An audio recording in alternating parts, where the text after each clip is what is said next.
Wow, I got mine's first. Thank you, President Kerwin and Provost Bass. Thank you, Dean Romzik. Thank you, Board of Trustees. Thank you to the faculty, administration, and staff, all of our honored guests, our amazing student speakers, the both of you, amazing. To the parents and supporters and friends, and of course, last but certainly not least, the Eagles, the graduates today. It is an honor to be with you this morning, class of 2013, and to share your special day with you.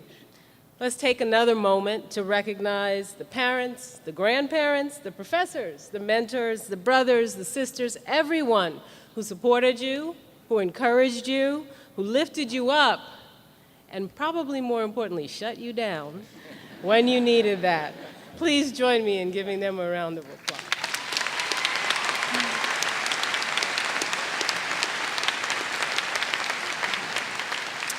So let me start by saying good morning. I know it is early. I know many of you have not gotten a lot of sleep. I suppose that's the case. Let this be your first lesson of the day by choosing fields like political science and public policy and law and society. You have created an impression that you are responsible people, that you are the kind of people who don't mind getting up early on a Saturday morning. And I think President Kerwin and the graduation planners knew better than to try and make the communications and arts and sciences people be here at 9 a.m.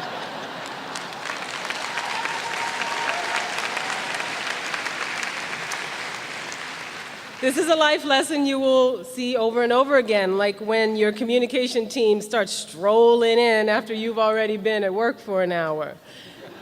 Now, I know it hurts right now, but trust me, this will ultimately serve you very well.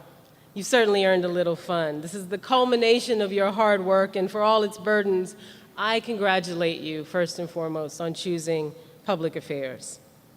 That's because public affairs and public service is more than a job. It is a vocation. I know you all didn't choose SPA because you saw the opportunity to cash in or get famous.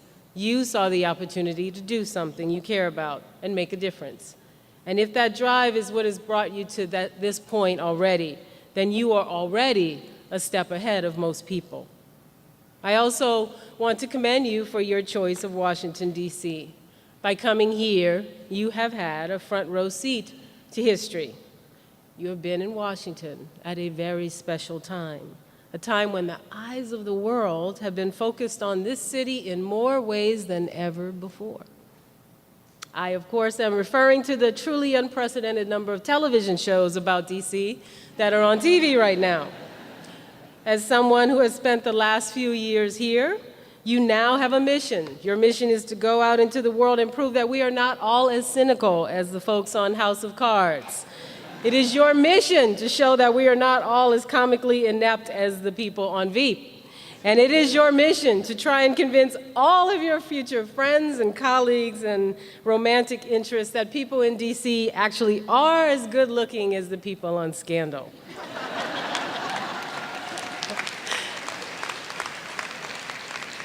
Now, it's true that as graduates of American University, you have a different kind of mission than most of your peers, even in American U's class of 2013. Your mission comes to you from the earliest days of America itself, when George Washington envisioned a national university. Your mission comes from 1893, 120 years ago, when Congress chartered American University. They used to pass things back then. That was a time when the country was not far from a new century, one that would establish us as a world leader. When President Woodrow Wilson opened this school in May 1914, it was just months before the First World War began. I think it was an unmistakable act of hope that when the fighting ended, there would be a lasting need for ideas and intelligence and public service. 2 decades later, the School of Public Affairs took its earliest form, opening as part of the response to the Great Depression. It was formed to train a workforce of public servants to bring the New Deal to life and pull the nation out of another era of turmoil. When President Kennedy spoke here at the 1963 commencement ceremony, almost 50 years to this day, he saw it as the right place to discuss the difficult and necessary work of reaching for world peace. Over the next half-century, it took extraordinary efforts of public affairs experts to move the world out of an era of mutually assured destruction into a period of mutually beneficial progress. AU has been an institution called upon in our nation's and our world's times of need. When we face hostility and instability, when our economy leaves too many behind, when the fate of the world is hanging in the balance, our best resources are graduates like you. Make no mistake, this is another time when your service is needed, not just in government, but in the private sector, at nonprofits, in academia, and in think tanks. So what can you do? How can you fulfill this mission? Well, the world is big, and life is unpredictable, so I'm going to tell you a little story of that which I know. It's been exactly 30 years since I sat where you sit now.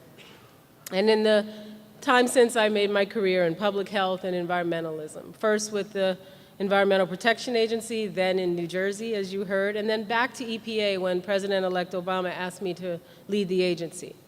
So I'm going to talk about environmentalism today because that's what I know and love. But whatever field you choose, the one thing that someone entering public affairs should remember is this: progress and change happen slowly. They happen one step at a time. Often they happen one person at a time. I don't want that to sound like a warning, and this is an easy time to get frustrated with the pace of change and to doubt the power of public service.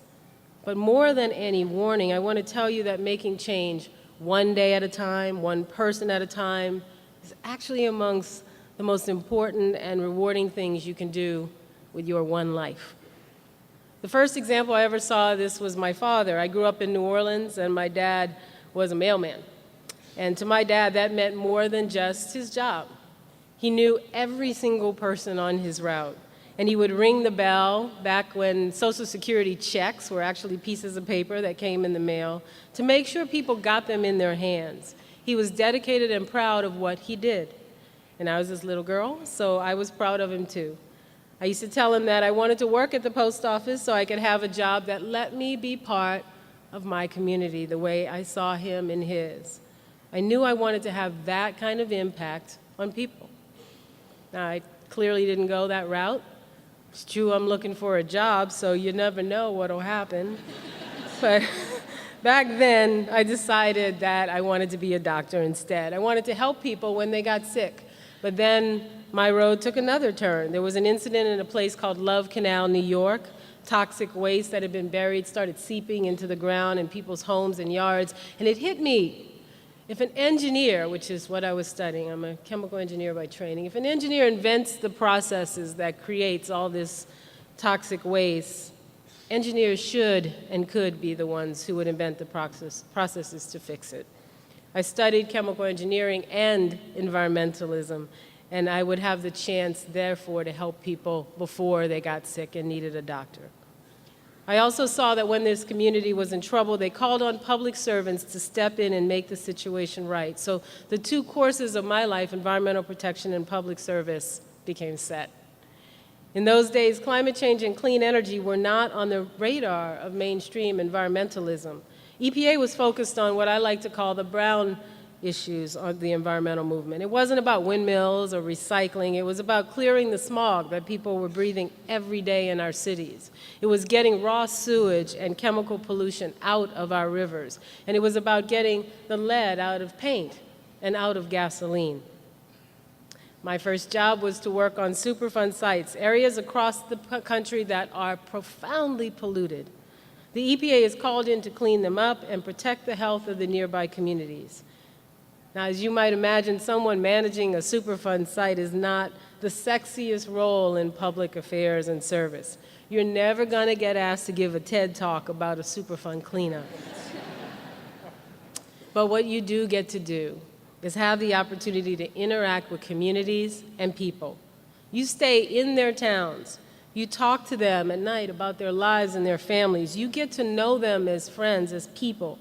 And most importantly, you get to help them, one person, one family, one community at a time. And that service was deeply rewarding to me. It's something I will always be proud of.